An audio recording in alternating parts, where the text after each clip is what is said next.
É melhor eu examinar. Precisa ser purificada por alguém com a habilidade de evaporar, senão apodrecerá e putrefará. Eu levarei você até a lebre e o chapeleiro. Isso e nada mais. Eu sempre admirei esse chapéu. Olá, Chester. Já que você não precisará mais dele, será que pode doá-lo para mim? Quanta petulância! Será uma execução formal. Eu quero partir com a minha melhor aparência.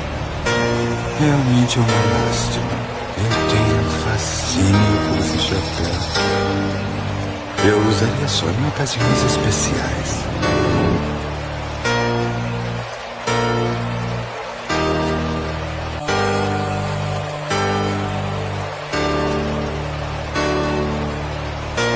Bom dia a todos vocês. Gesso, seu cachorro! Mata